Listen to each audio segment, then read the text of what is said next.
ये सामने बन रहा है अयोध्या का भव्य राम मंदिर। चलो आपको ये मंदिर के अंदर से दिखाता हूँ। तो ये पूरा मंदिर है ना, ये पूरे 67 एकड़ के एरिया में बन रहा है। आप देखो ऊपर की तरफ सारे वर्कर्स चढ़कर काम कर रहे हैं। तो यहाँ पर नीचे का फ्लोर तो रेडी हो चुका है, अभी वर्कर्स है ना सारे ऊपर के फ्लोर्स बनाने में लगे हुए हैं। यहाँ से ये मंदिर का फ्रंट लुक है। राम जन्मभूमि ट्रस्ट, उन्होंने करीब 1800 करोड़ का बजट दिया है और इसका कॉन्ट्रैक्ट है ना जो L&T कंपनी है। ये हम आ गए राम मंदिर के अंदर की तरफ। मैं आपको अंदर का नजारा दिखाता हूँ। आप देखो यहाँ पर कैसे वर्कर्स सारे बांबू के ऊपर चढ़कर है ना यहाँ पर काम कर रहे हैं। मंदिर के अंदर आप जो ये पिलर्स देख रहे हो ना, तो ऐसे 6 फुट के 106 पिलर सिर्फ ग्राउंड फ्लोर पर ही लगे हुए हैं। जितने भी पत्थर मंदिर के अंदर लगे हुए हैं, तो ये सारे है ना इंडिया के अलग अलग पार्ट से यहाँ पर लाए गए हैं। काफी बारीकी से काम किया जा रहा है। मंदिर के सामने की तरफ यही रास्ते से होते हुए हम जा रहे हैं मंदिर के सामने। देखो आप कितना भव्य काम चल रहा है। यहाँ पर बड़ी बड़ी क्रेन्स लगाई हुई है जो सारे पत्थर को नीचे से उठाकर ऊपर की तरफ रख रही है। लेकिन आज के टाइम पर तो यहाँ पर जो सारे काम करने वाले लोग हैं, जो पुजारी है, सिक्योरिटी स्टाफ्स है, जो स्पेशल परमिशन लेकर आ रहे हैं, उनको यहाँ पर सिर्फ अंदर जाने दिया जा रहा है। नॉर्मल विजिटर्स को यहाँ पर अभी तक अलाउड नहीं किया है। तो ये पूरा मंदिर है ना, ये पूरे 67 एकड़ के एरिया में बन रहा है। इसके आसपास भी काफी सारी चीजें डेवलप की जा रही है। सबसे पहले ना मैं आपको मंदिर के पीछे की तरफ ले चलता हूँ, जहाँ पर है ना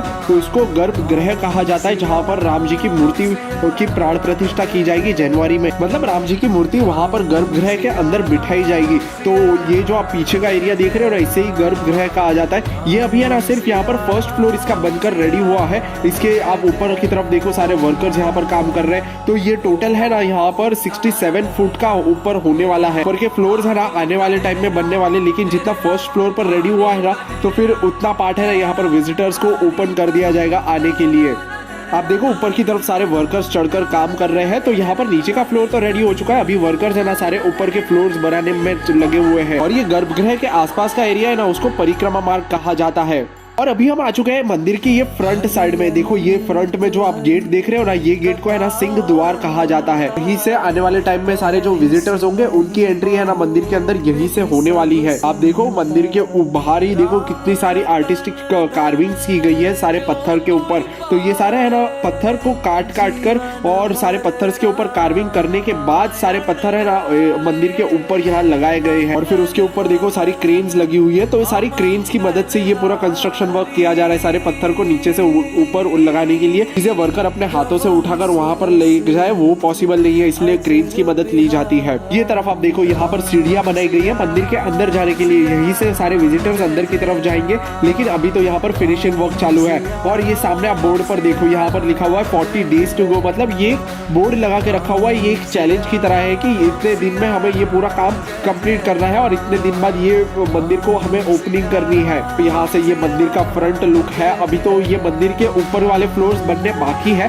सिर्फ यहाँ पर फर्स्ट फ्लोर जो बन चुका है वही विजिटर्स के लिए अभी ओपन कर दिया जाएगा। ये मंदिर के सामने की तरफ ही है ना इसके एंट्री गेट्स बनाए जा रहे हैं। आप देखो यहाँ पर अभी पिलर्स खड़ी कर दी गई है, तो यही पिलर्स में यहाँ पर एंट्री गेट बनाए जा रहे हैं। मैं आपको है ना पास में लेकर चलकर दिखाता हूँ कि एंट्री गेट यहाँ पर कितने और कैसे होने वाले। आप देखो यहाँ पर अभी भी उनके काम चालू है, काफी सारे वर्कर्स लगे हुए हैं वो सारे काम करने के लिए। और आसपास देखो काफी सारे यहाँ पर पत्थर पड़े हुए हैं और देखो वर्कर्स यहाँ पर पत्थर के ऊपर है ना ये फिनिशिंग वर्क कर रहे हैं, सारी कार्विंग्स कर रहे हैं। तो यही वाले फिर पत्थर को फिनिश करने के बाद सारे मंदिर के ऊपर लगाए जाते हैं। जो जो पार्ट में यहाँ पर पत्थर लगाने बाकी रहते हैं वो सारी चीजें यहाँ पर काम कंप्लीट किया जा रहा है। और देखो ये यहाँ पर एंट्री गेट होने वाला इन टोटल है ना यहाँ पर 6 एंट्री गेट्स होने वाले। एक देखो 1 2 3 और ये चौथा और पांचवा और छठा, तो ऐसे 6 एंट्री गेट्स यहाँ पर बनने वाले हैं। तो ये कुछ एंट्री गेट से यहाँ ऐसे ही हम आने वाले टाइम में यहाँ पर एंटर करेंगे और सामने ही आपको ये पूरा मंदिर दिखने वाला है। अभी मैं आपको मंदिर के अंदर की तरफ ले चलता हूँ। देखो आज के टाइम पे ये जो सीढ़ियां है यहाँ से हम अंदर नहीं जा सकते, हमें पीछे के रास्ते से होते हुए जाना होगा क्योंकि यहाँ तरफ सारा काम चल रहा है। और देखो यहाँ पर काफी सारे पत्थर वगैरह रखे गए हैं। तो ये सारे पत्थर भी है ना इसका काम कंप्लीट होने के बाद ये सारे पत्थर भी मंदिर के अंदर और मंदिर के ऊपर वाले फ्लोर्स पर लगाए जाएंगे। देखो यहाँ पर भी काफी सारी ईंटें वगैरह पड़ी हुई है, तो सारी ये कंस्ट्रक्शन वर्क में ही ली जाने वाली है। जो देखो काफी एक भव्य मंदिर हमें यहाँ से दिखाई दे रहा है। तो इसको बनाने के लिए है ना जो इनकी ट्रस्ट है राम जन्मभूमि ट्रस्ट, उन्होंने करीब 1800 करोड़ का बजट दिया है और इसका कॉन्ट्रैक्ट है ना जो L&T कंपनी है और फिर टाटा कंसल्टेंसी सर्विस है, ऐसी काफी सारी कंपनीज मिलकर काम कर रही है ये मंदिर को पूरा बनाने के लिए।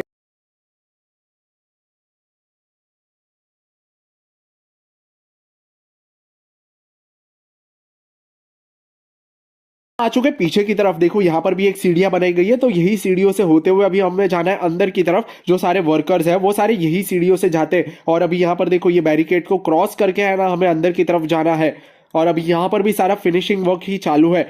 देखो यहाँ पर काफी सारे मंदिर के अंदर भी बाम्बूज लगाए हुए हैं। तो यहाँ पर क्यों है, क्योंकि वर्कर्स ये बाम्बू के ऊपर चढ़कर है ना काम कर सकते हैं, क्योंकि पिलर्स के ऊपर की सारी वॉल्स है उसके ऊपर भी कई सारी वालों को कार्विंग करनी है, फिनिशिंग वर्क देना है। तो वो सारे वर्कर्स यहाँ पर ये बाम्बू के ऊपर चढ़कर काम करते हैं। ठीक है, अंदर देखो आप वॉल्स के ऊपर, पिलर्स के ऊपर काफी सारी कार्विंग्स की गई है। तो सारी कार्विंग्स है ना यहाँ पर कुछ चीजें पहले यहाँ पर जमीन पर रखकर पहले उसको स्टोन्स पर कार्विंग्स की जाती है, फिर उसको है ना यहाँ पर पिलर्स के ऊपर, सारे वॉल्स के ऊपर चिपकाया जाता है। जितने भी पत्थर मंदिर के अंदर लगे हुए हैं तो ये सारे है ना इंडिया के अलग अलग पार्ट से यहाँ पर लाए गए हैं। और ये पूरा मंदिर का डिजाइन और आर्किटेक्चर है ना चंद्रकांत सोमपुरा जी ने किया है, जो कि उनके दादाजी है। उन्होंने सोमनाथ टेम्पल जो कि गुजरात में है उनका डिजाइन उन्होंने किया था, और आज के टाइम पे उनके पोते जो कि चंद्रकांत सोमपुरा जी, उन्होंने ये राम मंदिर का आर्किटेक्चर और मैप डिजाइन किया है। और आप देखो यहाँ पर कैसे वर्कर्स सारे बाम्बू के ऊपर चढ़कर है ना यहाँ पर काम कर रहे हैं। जो सारी यहाँ पर पिलर्स के ऊपर भी काफी सारी मूर्तियां बनाई गई है, और ऊपर भी काफी फिनिशिंग वर्क चालू है। तो देखो यहाँ पर भी एक मूर्ति को यहाँ पर फिनिशिंग वर्क दिया जा रहा है। तो देखो एक मूर्ति को बनाने के लिए है ना करीब 2 से 3 वर्कर यहाँ पर लगे हुए हैं, और करीब है ना इनको 2 से 3 दिन तक का पूरा टाइम जाता है ये मूर्तियों को फिनिश करने के लिए। काफी बारीकी से काम किया जा रहा है, काफी डिटेल्ड में काम किया जा रहा है, जिसके इसका लुक है ना और भी उभर कर आए, इसीलिए यहाँ पर डिटेल में काम किया जाता है। चलो मैं आपको है ना मंदिर के आगे की तरफ ले चलता हूँ, और यहाँ पर मैं आपको दिखाता हूँ। ये देखो ये है ना एक मार्बल पत्थर के ऊपर है ना ऐसी यहाँ पर कार्विंग्स की गई है, जो कि बाद में ये वॉल के ऊपर लगाई जाएगी। अभी तो ऐसे ही सारी चीजें है ना पहले यहाँ पर डिजाइन कर लेते हैं नीचे जमीन पर रखकर, फिर उसको है ना आगे यहाँ पर सारे वॉल्स के ऊपर लगाई जाती है।